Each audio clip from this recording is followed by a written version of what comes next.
본 방송에서 제공하는 투자 정보는 투자 판단에 대한 조언입니다. 방송에서 제공하는 주식의 가치, 가격 상승 및 하락에 대해서는 방송사에서 보장하지 않습니다. 시청자 여러분 안녕하세요. 해외 선물 상황을 가장 빠르게 알아보는 시간, 해외 선물 신세계 리턴즈의 김유정입니다. 한국 시간으로 10시 30분 미증시는 개장했고요. 지금 뉴욕 3대 지수 혼조세로 출발한 모습 보여주고 있습니다.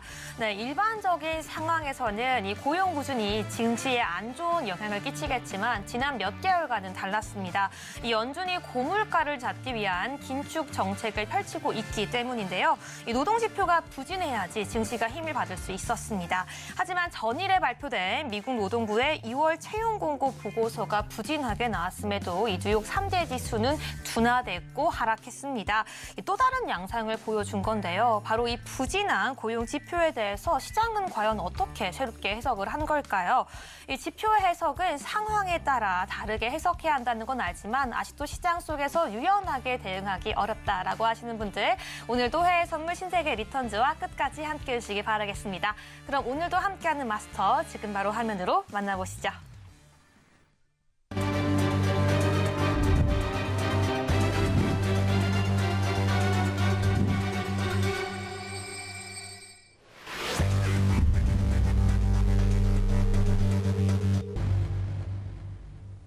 네, 수요일은 선견 마스터와 함께합니다. 안녕하세요. 네, 안녕하세요. 네, 시청자분들께도 인사해 주세요.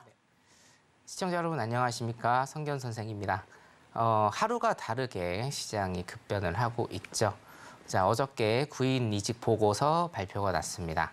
구인 이직 보고서에서부터 국내 선물까지 다양한 관점에서 여러분들한테 기본적 분석, 기술적 분석 해드리도록 하겠습니다. 잠시 후에 뵙도록 하겠습니다.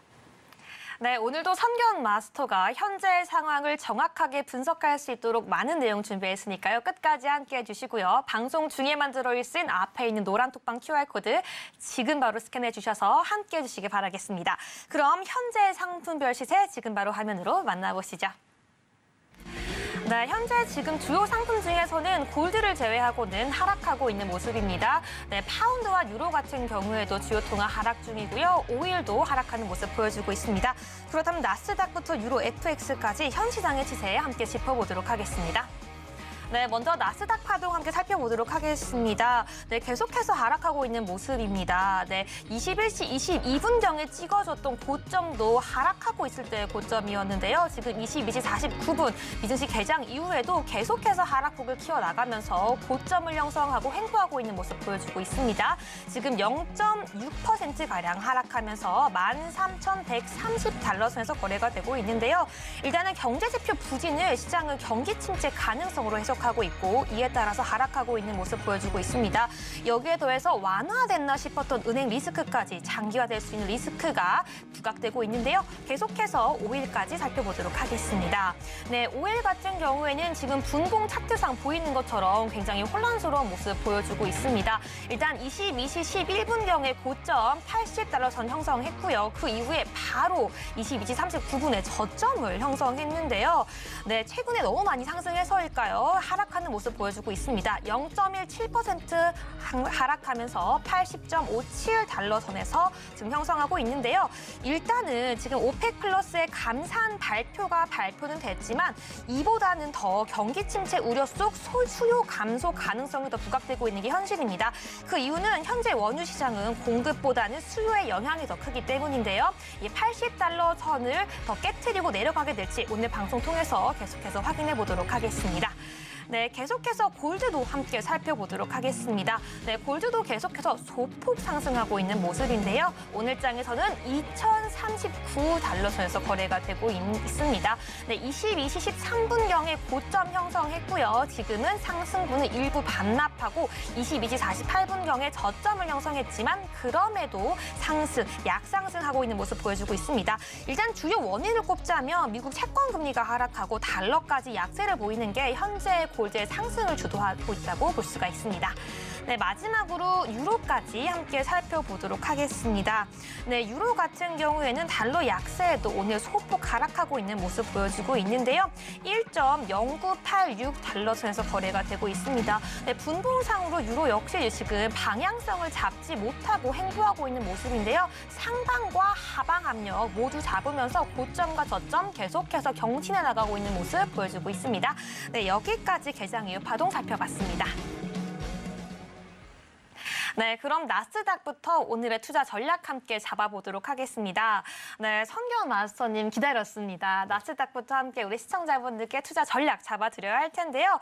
나스닥 지금 상승폭을 프리장에서의 상승폭을 뒤로하고 소폭 하락하고 있습니다. 0.58%가량 하락하고 있는데요. 네, 하지만 요즘 시장이 이 개장 때 하락했다고 해서 장 막판까지 이 하락세가 이어가고 있는 게 아니기 때문에 우리가 이 장 막판까지의 그 대응을 잡아야 될 것 같습니다. 오늘의 나스닥 전략 함께 짚어보죠. 자, 일단은 23시에 제조업 지표가 있기 때문에 간략하게만 일단은 좀 짚어드리겠습니다. 네. 일봉상으로 보면, 자, 일봉상으로는 지금 어떻게 되죠? 5일선 일단은 이탈을 했죠?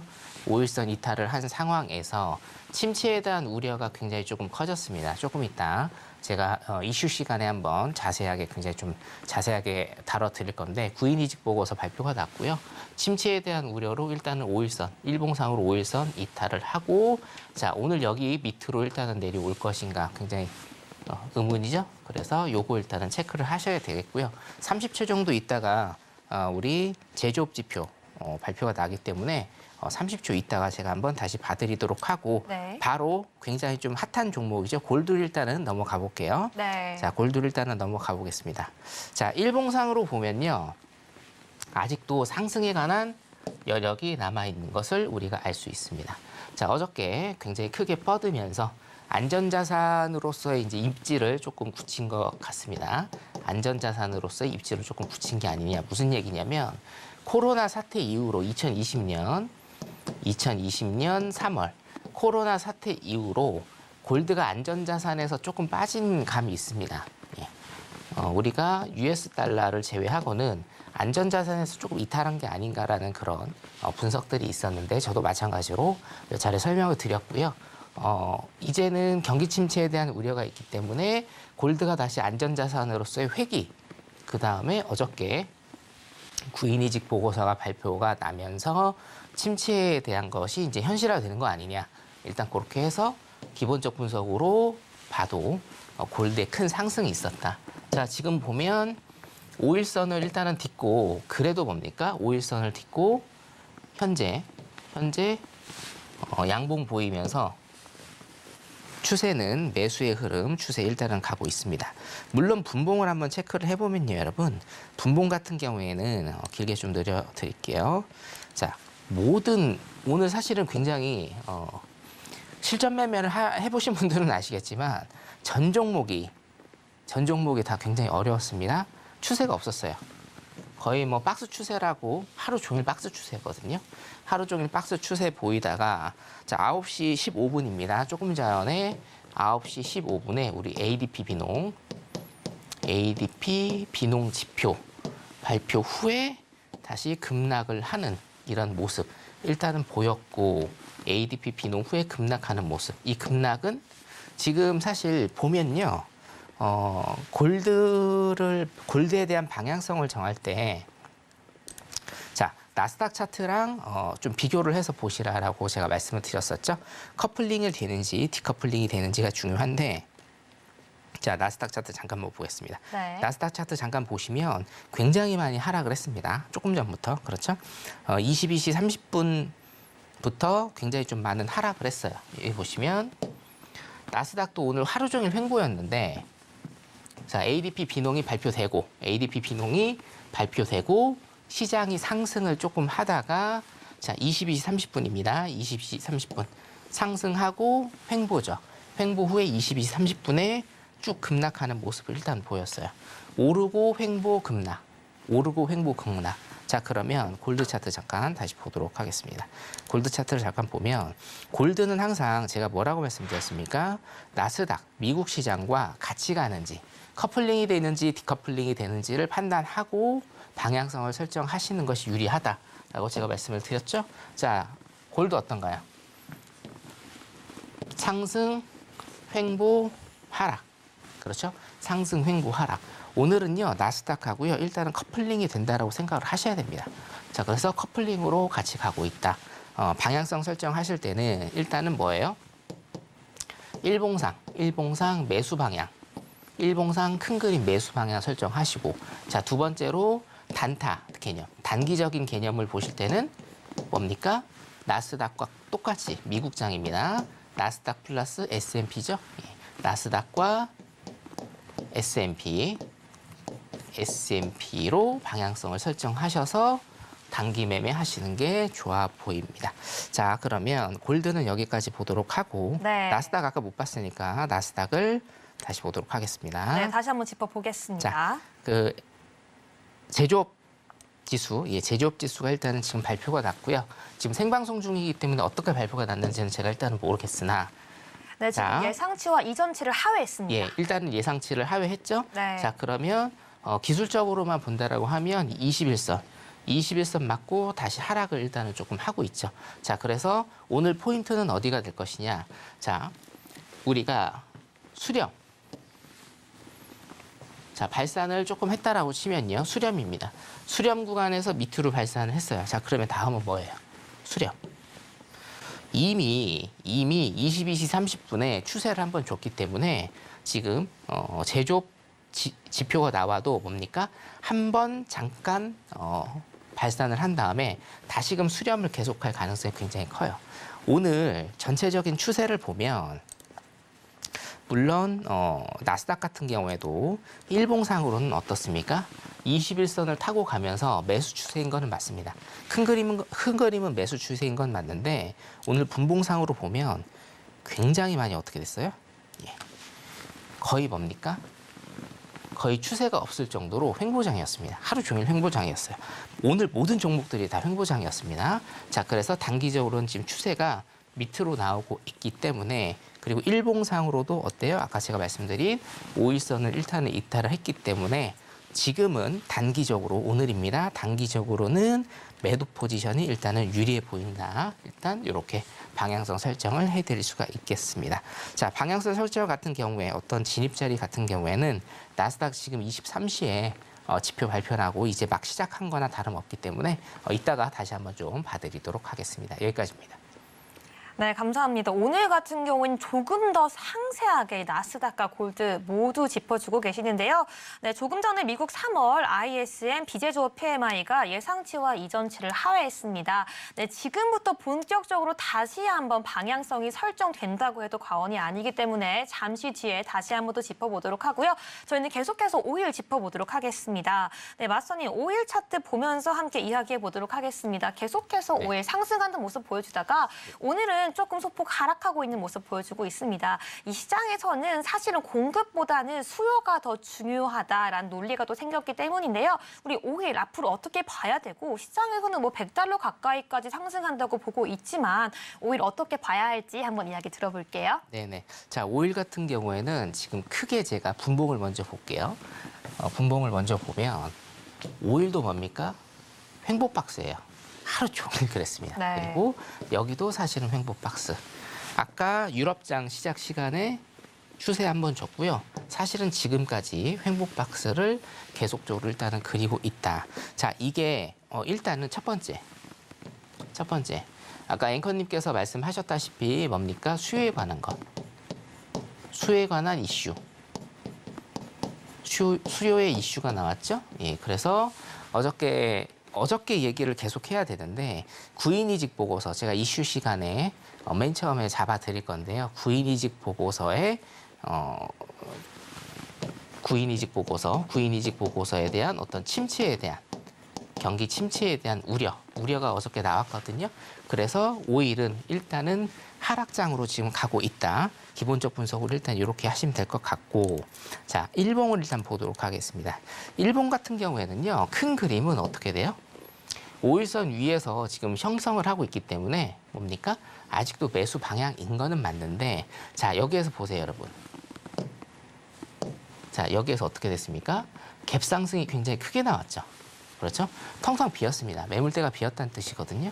자, 그러면 이 매물대를 메꾸려고 일봉상 이렇게 내려올 수는 있다. 자, 그러면 작년 11월부터 어떻습니까? 작년 11월부터 제가 요거 그려드렸잖아요. 작년 11월부터 박스장이거든요. 박스장이면 최소한 전 고점이죠. 전 고점을 일단은 돌파를 하는 모습을 보여줘야 어떻게 됩니까? 90달러, 100달러로 다시 쏠 수 있는 이런 힘이 있다. 자, 그러면 어차피 우리가 힘을 응축하는, 에너지를 응축하는 수렴 구간은 와요. 조정 구간은 온다는 얘기죠. 자, 그럼 여기서 오일은 굉장히 큰 기로에 서 있다라는 거죠. 자, 이 상단을 뚫고 다시 90, 100달러 시대를 열 것인가, 아니면 여기에서 갭을 메꾸면서 조정의 흐름을 보이면서 다시 한번 상승의 흐름을 이어갈 것인지, 첫 번째와 두 번째 시나리오 일단 여러분들께서 생각하시면서 매매를 하시면 될 것 같고요. 오늘 당장의 매매는 일단은 안 하시는 게 낫습니다. 오늘은요, 오일 매매하고 굉장히 좀 힘드네요. 분봉 잠깐 보시면 오늘은 힘들죠. 네, 계속적으로 방향성 설정이 되어 있지 않고 조금 있다가 이제 재고지표 발표도 있기 때문에 오일은 일단 관망하시는 거를 제가 추천드리겠습니다. 오일 여기까지 하도록 하겠습니다. 네, 여기까지 오일 전략까지 함께 짚어봤는데요. 현재 지금 오늘 시장에서 모든 상품들 횡보하고 있는 모습 보여주고 있습니다. 특히나 오일 같은 경우에는 20분 뒤에 원유 재고까지 발표가 되는데요. 일단 오늘 시장에서 오일 같은 경우에는 관망하라는 의견 주셨습니다. 네, 계속해서 오늘 시장에서 중요한 지표 발표들이 남아있죠. 꾸준히 확인하고 시황까지 점검하기 위해서 좋은 방법이 있습니다. 핸드폰 기본 카메라 켜서 앞에 있는 QR코드 스캔해 주셔야지 오늘 방송 이후에도 선경 마스터와 꾸준히 시황 점검해 갈 수 있으니까요. 오늘 밤 방송 중에 바로 함께 해주시기 바라겠습니다. 네, 그럼 오늘 시장에서 시장 참여자들이 관심 있게 봤던 글로벌 핫 이슈 지금 바로 화면으로 만나보시죠. 네, 첫 번째 뉴스입니다. 지난 2월 취업자 수가 거의 2년 만에 처음으로 1,000만 명 아래로 떨어진 것으로 발표됐습니다. 이는 노동시장을 둔화시키려는 연준의 노력이 어느 정도 영향을 미치고 있다는 신호인데요. 경제학자 제프리 로치는 경기가 둔화되고 구인 수가 감소함에 따라 이 노동시장이 느슨해지기 시작했다며, 만약 다가오는 고용 보고서와 3월 소비자 물가지수에서 인플레이션이 둔화된다는 것을 보여줄 경우에는 연준은 그 다음 회의에서 금리 인상을 일시 중단하는 것까지도 고려할 수 있다고 언급했습니다. 네, 다음으로 두 번째 뉴스입니다. 월가의 대표 강세론자로 알려진 마르코 콜라노빅이 미국 증시 급락 가능성을 경고했습니다. 최근 미국 증시 반등은 데드캣 바운스에 불과한다면서 증시 펀더멘탈에 실질적인 개선이 없기 때문에 전 저점까지 떨어질 가능성이 크다고 경고했습니다. 마지막으로 세 번째 뉴스입니다. 거시경제 및 채권 전문가들은 한국은행 금융통화위원회가 이달 기준금리를 현 3.5% 수준에 동결할 것이라는데 몰표를 줬습니다. 수출과 내수 등 전반적인 한국 경제 상황이 부진한 흐름을 보이고 있고, 부동산 경기 위축으로 인해 PF 문제가 불거질 우려가 있기 때문인 건데요. 아울러 글로벌 은행권 시스템 리스크 확대 가능성이 가시지 않은 상황이기 때문에 일단 추가 인상보다는 그간의 통화 긴축 효과를 지켜보면서 동결하는 결정이 예상된다고 밝혔습니다. 네, 여기까지 글로벌 핫 이슈 점검해 봤는데요. 먼저 이슈 하나씩 선경 마스터와 살펴보도록 하겠습니다. 네, 선경 마스터님, 우리 함께 첫 번째 이슈 보도록 하겠습니다. 미국의 고용 둔화로 웃고 있을 연준이라는 기사가 발표가 되었는데요. 네, 하지만 또 현재 우리 시청자분들은 이렇게 생각을 했을 거예요. 고용 지표가 둔화되면은 증시가 상승하지 않을까라는 기대를 했을 텐데 또 시장에서는 다른 반응이 나오고 있습니다. 하지만 연준은 또 웃고 있는 이 상황, 우리가 어떻게 해석해야 될지, 향후의 증시 향방 어떻게 될지 함께 살펴보겠습니다. 네. 자, 제 방송을 조금 오래 들어보시거나 아니면 지금 노란톡방에 계신 분들은 제가 계속적으로 지금 교육을 시켜드리고 있거든요. 이거를 여러분들 헷갈려 하시면 안 돼요. 네. 자, 일단은 기사를 보면 어저께 구인이직 보고서 발표가 났고, 작년 12월부터 제가 구인이직 보고서는 굉장히 중요한 지표가 될 것이다라고 말씀을 드렸습니다. 오늘 그 구인이직 보고서에 대해서 제가 하나하나 다 파헤쳐 드리도록 하겠습니다. 자, CNBC 기사인데요. 구인 광고입니다. 구인 광고. 그래서 1시간에 16달러 준다라는, 한 2만 원 정도 되네요. 1시간에 16달러. 그리고 자, 우리 구인이직 보고서에서 지금 구인이요. 구인이 2년 만에 처음으로 뭡니까? 1,000만 명 이하로 일단은 내려갔다라는 겁니다. 구인이. 자, 다음 페이지를 좀 볼게요. 네. 그래서 이게 2021년 5월 이후에 다시 네네. 최저치를 찍은 건데요. 그래서 이게 굉장히 조금 중요한 얘기가 될 수도 있고, 물론 이제 다음 달 다시 구인이직 보고서와 이번 주 금요일에 있는 비농지표와 실업률 추이를 일단은 봐야 되는데, 자, 여기에서 기사를 몇 개 보면 제가 원문으로 일단은 가져왔는데, 두 달, 예. 2년 만에 첫 번째로 일단은 1,000만 개 아래로 내려왔고, 이게 어떻게 보면 페드가 지금까지 노력한 것에 대한 어떤 보상일 수가 있다, 영향일 수가 있다라는 겁니다. 자, 페드는요, 여러분, 기본적으로 여러분들 개념을 이렇게 알고 계셔야 돼요. 파월이나 페드가 지속적으로 우리가 소프트 랜딩이라고 하죠. 연착륙, 경기 침체 없이 경기 회복이 되는 연착륙을 지금 외치고는 있으나 속뜻은 알 수가 없습니다. 속뜻 같은 경우에는 알 수가 없는데 일단은 뭐예요? 침체를 받아들여야 되는 입장인 거는 확실해요. 예. 침체를 받아들여야 됩니다. 자, 그리고 두 번째. 사실은 이게 중요하거든요. 2대1에서 1.7대 1이 됐다라는 거. 이게 중요합니다. 이게 정말 중요한 건데 제가 여기에 대해서 설명을 조금 드리도록 할게요, 여러분. 네. 자, 네, 계속해서 제가 한번 연습장을 좀 켜놓고 예, 네. 설명을 좀 드리겠습니다. 여러분, 구인이직 보고서에 대해서 제가 일단은 개념을 알려드리면 구인이직 보고서입니다. 구인이직 보고서인데 여기에 대해서 개념을 좀 알려드리면 구인입니다. 사람을 구하는 거죠. 자, 기업에서 사람을 구합니다. 구인. 그리고 요 반대편에는 뭐가 있나요? 개인이 있죠. 개인이 뭐예요? 구직을 합니다. 구직. 이게 뭐예요? 구인이직 보고서인데, 자, 기업에서 구인을 하고 개인이 구직을 합니다. 그런데 예를 들면 A라는 기업과 B라는 기업이 있고 내가 있습니다.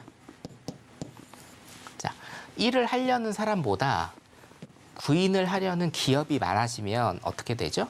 보세요. 자, A라는 회사, B라는 회사에 내가 두 개 다 컨택을 해서 면접을 봅니다. A라는 회사는 급여를 200만 원 준대요. 오케이, 출근하겠다. 그런데 다음 날에 B라는 회사 가서 면접을 또 봅니다. 자, 급여가 똑같이 200만 원이라고 합니다. 그러면 나는 어디를 가야 되나요? 일단은 A를 가겠죠. 네. 다른 조건들이 다 공평하다라고 하면. 자, 그러면 나는 B에게 뭐라고 얘기하죠? 연봉 협상을 합니다. A라는 회사에서 200만 원을 준다고 하는데 B라는 회사가 내가 너무 좋다. 가고 싶다. 그러니까 월급을 조금 더 달라라고 내가 요구를 할 수 있겠죠. 자, 그러면 B라는 회사는 어떻게 돼요? 220만 원을 준다고 합니다. 준다고 해야 돼요. 왜 그래야 됩니까? 일할 사람이 부족하기 때문이에요. 자, 그래서 내 월급은 어떻게 되죠? 220만 원이 되니까 이게 뭡니까? 임금이 오르게 된다는 겁니다. 임금 상승이에요. 자, 그러면 제가 이 구인이직 보고서에서 제일 중요한 게 핵심 포인트가 방금 전에 뭐라고 말씀드렸나요? 2대 1에서 1.7대 1로 내려왔다라는 게 가장 중요하다. 자, 앞자리 수는 뭐냐면요, 여러분, 기업입니다. 기업.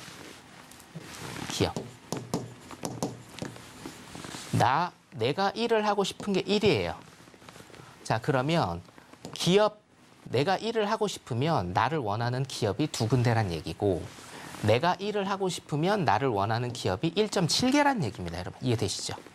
자, 그러니까 지금 나를 원하는 기업들이 많으면 임금 인플레이션이 심화되는 겁니다. 인플레가 심화돼요. 그래서 뭡니까? 이 2대1과 1.7대 1이라는 게 계속 낮아져야 됩니다. 어디까지 낮아져야 되느냐? 1대 1 이하로 낮아져야 된다. 자, 이건 뭐예요? 기업이고 이건 뭡니까? 나입니다. 개인이에요. 그래야 임금 인플레이션이 잡혀가는 겁니다.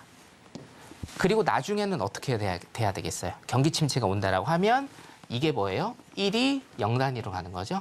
0.9대 1, 0.8대 1, 0.7대 1로 낮아져야 이게 어떻게 돼요? 임금 인플레가 낮아지는 겁니다. 그래서 인플레이션이 일단은 한 부분에서 잡히게 되는 거죠.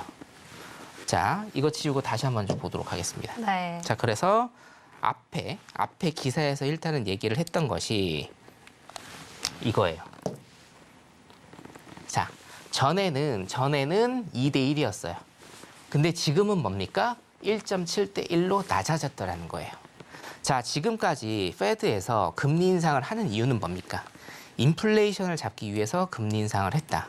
인플레이션이 잡는다라는 그 시그널이 뭡니까? 물가가 낮춰지고 소비가 줄어든다. 자, 물가가 낮춰지고 소비가 줄어듭니다. CPI 기준으로 물가는 9.1에서 6%대까지 왔고요. 자, 소비도 지금 일단은 조금은 줄어들고 있어요. 소비가 줄어들기 때문에 기업의 생산 활동은 어떻게 돼요? 낮아지죠. 기업의 생산 활동이 낮아지면 그 다음에 일어나는 게 뭡니까? 정리해고예요. 정리해고 다음에 임팩트가 있는 것이 대량 해고. 대량 해고로 인해서 실업률의 상승. 자, 따라서 지금 타이틀이 고용 둔화로 웃고 있을 연준이란 타이틀이 왜 지금 나오냐면, 자, 네. 1년 동안의 우리 추이를 일단 보겠습니다. 1년 동안의 추이를 보면 아까 기사에서 2022년 3월부터 현재까지 금리 인상을 9번 했어요. 9번 했습니다. 자, 금리는 0.25%에서 현재 뭐예요? 5.0%까지 20배가 상승을 했어요, 여러분. 자, 20배가 상승을 했고, 자, 지금 그러면 9번의 금리 인상 중에서 20번의 상승을 했는데, 인플레이션은 지금 어떻게 됐습니까? CPI 기준으로 9.1에서 6%대까지 내려왔다는 거예요. 자, 그러면 보세요. 연준의 목표는 뭔가요? 이게 일단은 2%대까지 내려오는 겁니다. 그렇죠? 자, 1년 동안 9번의 금리 인상을 하고 금리를 20배 정도 올려서 3% 정도 다운을 시켰어요. 자, 그러면 6%에서 2%까지 4%를 더 다운을 시켜야 됩니다. 산술적으로만 보더라도 여러분, 자, 1년 넘게 했던 이거를요, 똑같이 해야 돼요. 금리 인상을 9번 해야 되고요. 최소한 금리를 20배 이상 올려야 인플레이션이 2%가 됩니다. 연준의 목표치죠. 이해되시죠? 자, 그런데 연준은 어떻게 돼요? 이것을 지금 할 수 없다는 얘기예요. 금리를 너무 많이 올리게 되면 엄청난 고통이 올 겁니다. 단기간에. 그래서 이것을 금리 동결로 가고 이거를 해결할 수 있는 게 인플레이션을 낮게 해결할 수 있는 방법이 딱 하나가 있다. 뭐가 있다? 실업률의 상승. 실업률의 상승. 실업률의 상승으로 사람들이 해고를 당하면 실질적인 거를 제가 말씀드리는 겁니다. 실업률의 상승으로 사람들이 해고를 당하면 소비가 위축이 되죠, 당연히. 소비가 위축이 되기 때문에 어떻게 됩니까? 인플레이션이 잡히는 효과가 나는 겁니다. 자, 그래서 연준이 이거를 모르고 있을까요? 이거 2021년부터 제가 여러분들한테 필립스 곡선이라고 해서 말씀을 드렸죠? 필립스 곡선 어떻게 됩니까? 밑에가 뭔가요? 실업률. 위에가 뭐야? 물가. 그래프는 이렇게 됩니다. 물가와 실업률은 반대이기 때문에 물가 잡으려면 실업률이 높아져야 된다. 직접적인 표현으로는 물가 낮추려면 경기 박살나야 된다라고 제가 말씀을 드린 겁니다. 이게 이겁니다. 자, 그래서 어저께 구인이직 보고서 같은 경우에는 구인율이 낮아졌습니다. 구인이 낮아졌어요. 2대 1에서 일단 1.7대 1로 낮아졌습니다. 이게 중요해요. 구인율이 낮아졌기 때문에, 자, 구인율이 낮아지면 두 가지 관점이 있겠죠? 노동시장이 조금 깨지는 것 같으니 금리를 더 이상 올리지 못하겠구나. 금리 동결하겠구나. 라는 관점이 하나가 있는 것이고, 두 번째는 뭡니까? 구인이 낮아졌다라는 거는 다음 프로세스는 뭐예요, 여러분? 제가 설명드렸잖아요. 실업률의 상승. 실업률의 상승은 뭡니까? 경기 침체입니다. 그래서 경기 침체에 대한 이슈가 어저께부터 그리고 오늘까지 현실화되는 게 아니냐. 이게 증시에도 반영이 되고 우리 선물 시장에도 지금 반영이 돼서 어저께부터 많은 하락을 불러왔다. 그에 따른 5일까지 가볼까요? 자, 5일은 뭡니까? 수요와 공급이라고 말씀드렸죠? 자, 공급 이슈는 뭐가 있나요? 감산, 오펙의 감산. 수요 이슈는 제가 뭐라고 했습니까? 수요 이슈는 미국의 경기 침체. 지금 뭐예요? 이게 더 커 보인다. 그래서 5일도 하락이다, 전체적으로. 이렇게 여러분들이 기본적 분석과 기술적 분석을 연계시켜서 이해를 하시면 지금 시장의 상황은요, 아주 당연한 겁니다. 이런 거 같은 경우에는 제가 오전에 노란톡방이나 아니면 목요일 날 제가 공개 방송하고 있는데요. 매주 목요일 날에 제가 자세하게 일단은 설명을 드리고 있으니까 정말 이 시장에 대해서 내가 지금 좀 알고 싶다, 이해를 하고 싶다. 이게 왜 시장이 내려가는가, 올라가는가 이런 것들을 알고 싶으시면 노란톡방에 들어오셔서 공부 같이 하시면 될 것 같습니다. 여기까지 일단 이슈 하도록 하겠습니다. 네, 오늘도 선경 마스터와 함께 이 둔화된 고용 지표의 발표 이후에 시장이 왜 하락하고 있는지 기술적, 기본적으로 정확하게 함께 분석해봤습니다. 네, 그럼 계속해서 두 번째 이슈로 함께 넘어가 보도록 하겠습니다. 네, 선경 마스터님, 지금 월가에서 강세론자라고 유명한 경제학자들도 앞으로 이 미증시가 하락할 것을 예측하고 있는데요. 지금의 상승이 데드캣 바운스에 불과하다라고 말했습니다. 이 발언에 동의를 하시는 건지 아니면 지금의 상승률 3분기까지도 계속해서 이어질 거라고 보시는지 의견 부탁드릴게요. 네, 저는 뭐 항상 제가 말씀드렸다시피 매파적인 시각으로 항상 보고 있죠. 네. 중요한 거는 뭐냐면 지금 데드캣 바운스라는 용어 한번 좀 설명을 드리고, 데드캣 바운스라는 용어를 사실 저는 별로 좋아하지는 않는데 네. 이게 좀 떨림 현상이라고 보시면 됩니다. 마지막에 떨림 현상이라고 보시면 되고요. 지금 많은 사람들이 두 가지 의견이에요. 사실은 증시가 이제 오를 것이다, 그리고 내릴 것이다. 이 두 가지 의견인데, 근데 여러분들 기사를 면밀히 조금 보시면 거의 대부분이 일단은 올랐다가 내려간다라는 입장을 견지를 하고 있는 겁니다. 이거는요. 자, 저 같은 경우에도 지금 차트를 잠깐 좀 보도록 할게요.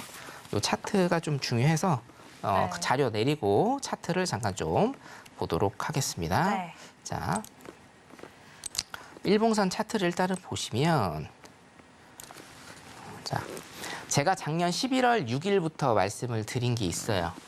뭐냐? 최저점입니다. 10484 라인과 그전 저점입니다. 여기죠? 이 라인을 건들지 않고 시장은 반등을 해서 어떻게 됐나? 14,000 라인까지 일단은 오를 것이다 라고 제가 말씀을 드렸습니다. 물론 첫 번째 라인은 13,000 라인이었고요. 두 번째 라인은 14,000에서 14,500 라인이었어요. 어떠한 지수든지 상품이든지 지표든지 항상 기술적 반등은 주게 돼 있습니다. 그리고 지난 13년 동안 나스닥 같은 경우는 굉장히 큰 폭의 상승을 보여줬기 때문에 반등도, 기술적 반등도 굉장히 세게 오거든요. 제가 이거를 일단은 점쳤던 건 뭐냐면 기술적 반등이 일단 굉장히 세게 올 것이고, 이때 또 뭐가 있었나요? 우리 중간 선거가 있었죠? 중간 선거가 있었고, 내년에 또 뭐가 있습니까? 2년 있다가 또 뭐가 있어요? 대선이 있죠.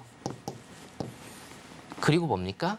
코로나가 아직도 진행은 중이기 때문에 중간중간에 미국에서 돈을 풀어야 되는 그런 상황이 있어요. 자, 그러면 일단은 기술적 반등은 세게 나올 수밖에 없다라는 거예요. 그 기준이 되는 게 뭐였냐면, 여기는 지금 보이지 않지만 4월 고점 기준이었습니다. 4월 고점이 15,000원 일단 넘었어요. 15,000 근처까지 일단은 갈 수 있다라는 겁니다. 자, 그 다음에 중요한 게 제가 뭐라고 말씀드렸죠? 여기에서 시장은 올해 6월 지나서 급락을 할 수 있을 가능성이 굉장히 크다. 왜냐? 미국의 경기 침체. 미국 경제국이 경기 침체를 선언하면 시장 급락을 할 거고요. 여기에 대한 하단은 일단은 10,000포인트 도전. 나스닥 10,000포인트 도전하고 최대 내려갈 수 있는 폭은 8,000포인트입니다. 8,000포인트. 고점 대비 반토막이죠. 8,000포인트까지 일단은 내려갈 수 있는 올해까지입니다. 올해 이렇게 내려갈 수 있는 물론 이제 미국에서 경기 침체에 관한 선언을 일단 해야 될 것 같고요. 8,000포인트까지 일단은 내려갈 수 있는 이런 룸이 일단은 보인다. 여러분들한테 일단 설명을 좀 드리겠고 경기 침체에 관한 어떤 시그널들은 지금 좀 굉장히 많이 나오고 있어요. 경기 침체를 판단할 수 있는 가장 좋은 시그널이 뭐냐면 자, 경기가 화랑이면 뭐가 뜹니까? 자산이 증식이 돼요. 자산이 증식이 됐는데 이게 오버가 되면서 버블이 생깁니다. 그리고 이 버블이 꺼지는 현상이 생깁니다. 요거예요, 요거. 이거거든요. 지금 미국에 관한 자산, 우리나라도 사실은 마찬가지인데 이 단계를 일단은 가고 있고 경기 사이클상 지금 침체 사이클이기 때문에 어떤 경기 침체는 피할 수 없다라고 제가 일단은 그렇게 말씀을 좀 드리고 싶습니다. 예, 두 번째 이슈 여기까지 하도록 하겠습니다. 네, 두 번째 이슈까지 함께 짚어봤습니다. 이 경기 침체는 피할 수 없다고 말씀해 주셨지만 계속해서 지금 같은 시장 대응할 수 있는 방법 끝까지 저희 방송 함께 하시면서 채워가시길 바라겠습니다. 네, 그럼 마지막 세 번째 이슈는 우리 글로벌 이슈를 국내 시장 이슈로 조금 더 가지고 와 보도록 하겠습니다. 네, 우리 앞으로 4월 한국 금통위에 대한 전망에 관련된 뉴스인데요. 네, 전문가님, 마스터님, 우리 4월 금통위의 예상을 좀 동결로 이 만장일치로 예상을 하고 있습니다. 네, 지금 한국 내 경제 상황도 그닥 건강하다고 볼 수 없기 때문인데요. 부동산 PF 이슈, 또 수출과 내수 역시 적자이기 때문입니다. 네, 계속해서 동의하시는 건지 앞으로 한국에서 금통위원회 금리 인상 결정 어떻게 해야 될지 함께 전망해 보도록 하겠습니다. 사실은 한국 상황은 지금 전망이 조금 힘든데 네. 무슨 전망이 힘드냐면 금리 전망이 일단 조금 힘든 거는 맞아요. 금리 같은 경우에는 미국에서 지속적으로 지금 금리를 인상을 하고 있기 때문에 우리나라도 따라서 금리를 맞추는 게 맞습니다. 지금 1.5% 이상 차이가 나거든요.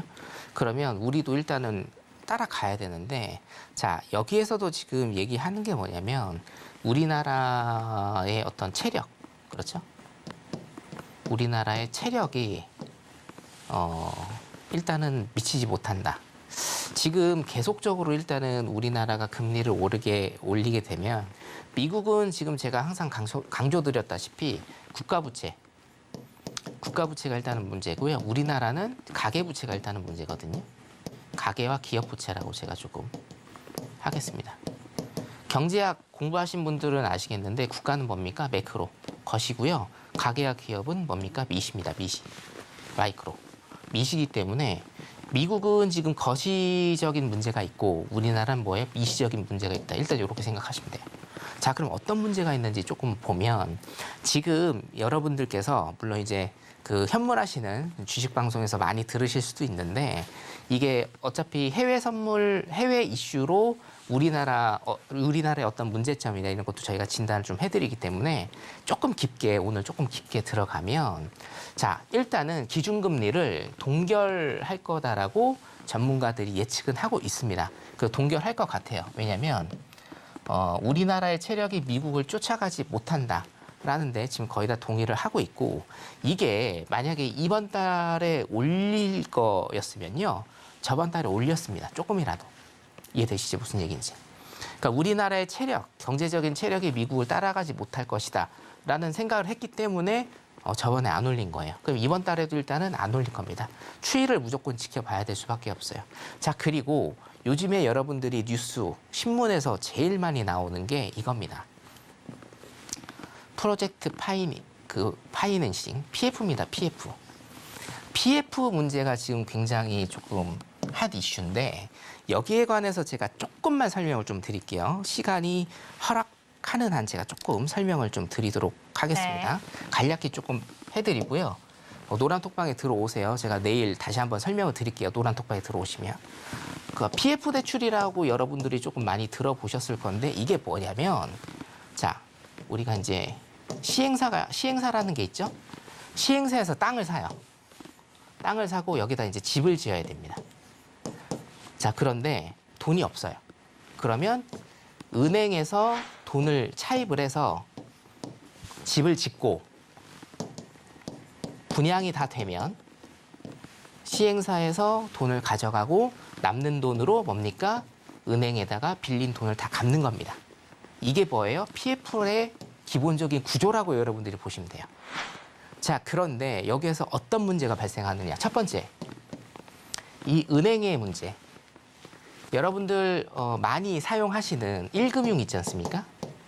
뭐 우리나라 5대 금융, 5대 은행. 여기에서는 PF 대출을 거의 안 한다고 보시면 됩니다. 하기는 하는데 거의 안 해요. 왜냐? 하이 리스크, 하이 리턴이거든요. 이거 자체가. 일단은 땅만 사놓고 시작을 하는 거기 때문에 하이 리스크, 하이 리턴이에요. 그래서 1금융에서는 이거 안 합니다. 그럼 어디에서 하느냐?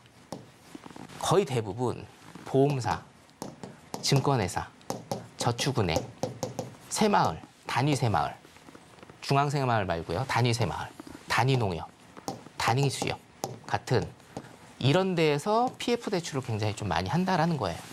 자, 1금융보다는 어떻게 돼요? 체력이 조금 약하죠. 자, 두 번째 문제가 있는데 뭐예요? 요즘에 미분양 많죠. 미분양이 되면 시행사로 돈이 안 돌아가서 어떻게 됩니까? 시행사가 부도나면 은행에서도 돈을 떼입니다. 이해되시죠? 이게 PF의 기본적인 구조와 지금 문제점입니다. 이게 지금 뉴스에 굉장히 많이 나오는 이유가 뭐냐면 요거까지만 하고 제가 일단은 끝내겠습니다. 오늘 시간 관계상 노란톡방 들어오시면 제가 내일 말씀을 조금 드릴게요. 네. 지금 여기에서 문제가 되고 있는 건 뭐냐면 미분양이 속출을 하기 때문에 저축은행의 PF 대출 연체액이요. 지난해 지금 일단 뭐예요? 아직 3월인데 지금 2배가 되고 있어요. 이게 여러분들 실리콘밸리 뱅킹하고요. 다르지가 않아요. 근본적인 거는 국채로 인한 거였고 이건 뭡니까? PF로 인한 거였지만 근본적인 거, 더 근본적인 건 뭐예요? 지역, 지방은행들이 어떻게 돼요? 은행 시스템의 결점으로 무너질 수가 있다는 겁니다. 이해되시죠?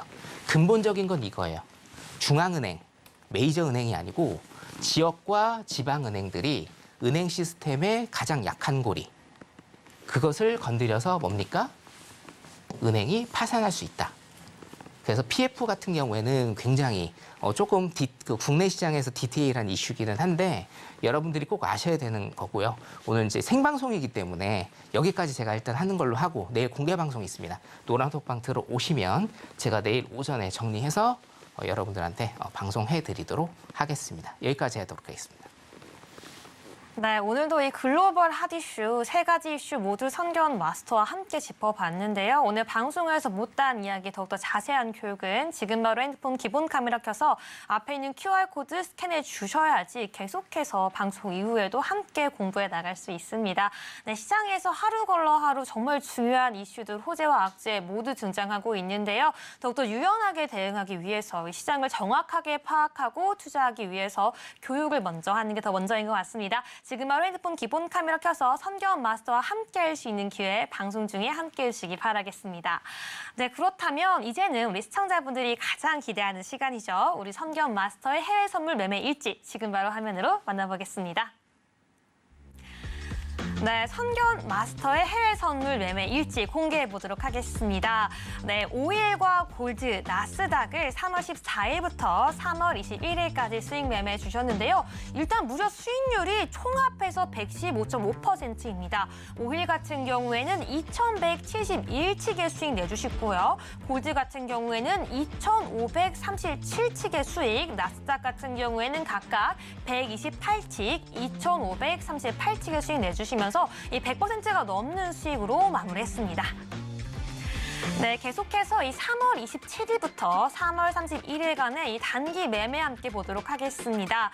네, 총 수익률은 마이너스 2.45%로 약간의 하락 보였지만 나스닥과 골드에서 수익을 내주셨는데요. 120칙의 수익, 35칙의 수익이 있었고요. 홍콩 항생에서 약간의 손실, 180칙의 손실 있었습니다. 네, 여기까지 해외선물 매매일지 리뷰였습니다. 네, 성균 마스터님, 우리 이렇게 3월 한 달간의 선물 매매 일지 함께 점검해 봤는데요. 우리 시청자분들과 함께 이야기 나눠보도록 하겠습니다. 일단은 3월 14일부터 3월 21일간에 좀 높은 수익률이 나왔어요. 100%가 넘는 수익률이 나왔는데 나스닥 같은 경우는 두 번의 좀 다른 전략이 있었던 것으로 보여요. 한번 보게요. 5일 골드, 요즘 같은 경우에는 굉장히 이 추세를 잡기 쉽지 않았을 것 같은데 어떻게 전략 세우셨나요? 자, 일단은 골드 요즘에 핫하니까 골드를 본 다음에 시간이 조금 되면 아까 마이너스 난 항생화를 좀 한번 보겠습니다. 우리가 좋습니다. 마이너스 난 것도 보면서 복귀를 해야 되니까. 골드 같은 경우에는 제가 기법이 몇 개 없어요. 근데 그거를 정말 많이 잘 파셔야 되는 게 수렴과 발산입니다. 제가 저번에도 한번 좀 설명드렸는데 여기 있죠? 5일선과 21선이 골든 크로스 되는 이 지점에서 들어가시면 되고 종가상 5일선 이탈을 하는지 일단 보시면 되고요. 21선 안에서 형성이 되는지 보시면서 계속적으로 일단은 끌고 가시면 돼요. 골드 같은 경우에 그리고 나스닥 같은 경우에 전부 다 수렴과 발산에 의해서 일단 이렇게 매매 기법대로 했다 이렇게 말씀을 좀 드리고 싶고요. 자, 지금 저번 주에 항생이 굉장히 조금 어려웠거든요. 네. 항생 잠깐 보도록 할게요. 어차피 우리가 배우려면 마이너스에서도 왜 마이너스가 났는지 일단 그거를 좀 복기를 해야 되니까. 그쵸. 자, 여러분 보십시오. 이게 어떤 차트 같으신가요? 항생 차트인데 일봉 차트입니다. 일봉 차트. 일봉 차트예요, 여러분. 자, 보시면 일봉 차트인데 굉장히 작죠, 캔들이. 네. 예, 정말 작습니다. 여기서도 사실은 캔들이 굉장히 작고요. 다 작습니다. 이걸 조금 늘려볼게요, 제가. 이걸 조금 늘려보면 네. 이게 왜 이러는지 제가 일단은 분석을 좀 해드리면 자, 지금 항생 같은 경우에는요. 여기 보이시죠? 항생 같은 경우에는 지금 11년 만에 14,000을 갔습니다. 11년 만에 14,000을 가고 자, 여기에서 지금 V자 반등을 그리고 있죠? V자 반등을 그렸어요. 왜 그렸습니까? 시진핑의 3기 집권 플러스 중국의 리오프닝, 제로 코로나를 탈피한 리오프닝 때문에 V자 반등을 일단은 그리고 있습니다. 자, 그래서 지금 뭐예요? 다시 한번 이 전고 라인을 뚫고 위로 가느냐, 아니면 여기에서 박스 횡보를 타느냐, 혹은 뭡니까? 전고 라인, 지금 쌍봉이죠? 쌍봉이기 때문에 뭐예요? 14,000을 뚫고 다시 한번 내려가는지, 이 싸움입니다. 이 싸움. 이해되시죠? 그렇기 때문에 지금 뭐예요? 일봉상으로 굉장히 촘촘하게 쌓여 있어요. 흔히들 얘기해서 위아래로 굉장히 많이 흔드는 그런 장세입니다.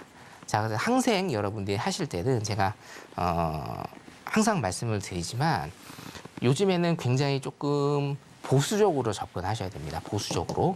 무조건 보수적으로 접근을 하셔서 한두 번 정도 붙어서 안 되면 그냥 포기하시는 게 제일 좋습니다. 항생은요. 요즘에 일단은 제가 이렇게 하고 있으니까 정말 극보수적으로 한두 번 정도 붙어서 안 되면 그냥 그날은 마감한다. 이런 생각으로 하시는 게 좋습니다. 그리고 오늘 아침에도 노란톡방 계시는 분들한테 제가 차트 기술적 분석을 올려드렸는데 항상 차트 분석하실 때는 일봉을 기준으로 먼저 하시는 이런 전략 세우시는 게 좋을 것 같습니다. 자, 항생 여기까지 보도록 하겠습니다. 네, 계속해서 시장을 정확하게 파악할 수 있는 차트 기법 교육과 시황에 대한 이야기 노란톡에서 이야기해 가고 있습니다. 네, 오늘 방송 이후에도 계속해서 함께할 수 있는 방법이 있는데요. 지금 많은 분들이 함께하고 있습니다. 핸드폰 기본 카메라 켜서 앞에 있는 QR코드 스캔해 주셔야지 오늘도 성견 마스터와 함께할 수 있으니까요. 지금 방송 중에 함께해 주시기 바라겠습니다. 네, 성견 마스터님 오늘도 좋은 말씀 감사드립니다. 네, 감사합니다. 네, 본 방송에서 제공하는 해외 선물 정보는 투자에 대한 조언일 뿐 해당 상품의 가치나 수익률을 보장하지 않는다는 점 다시 한번 안내해 드리겠습니다. 네, 끝으로 서울경제TV와 서울경제신문은 당사의 고유 브랜드입니다. 최근에 서울경제증권TV와 서울경제TV 손실복구팀 등과 같이 당사를 사칭한 피해가 일어나고 있으니 각별히 유의해 주시기 바라겠습니다. 네, 저희가 오늘 준비한 내용은 여기까지고요. 저희는 내일 이 시간에 더욱더 알찬 내용으로 찾아오겠습니다. 오늘 밤도 시청해주신 여러분 모두 고맙습니다.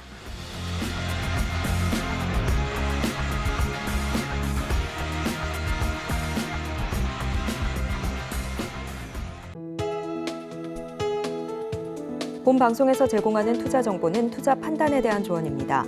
방송에서 제공하는 주식의 가치, 가격 상승 및 하락에 대해서는 방송사에서 보장하지 않습니다.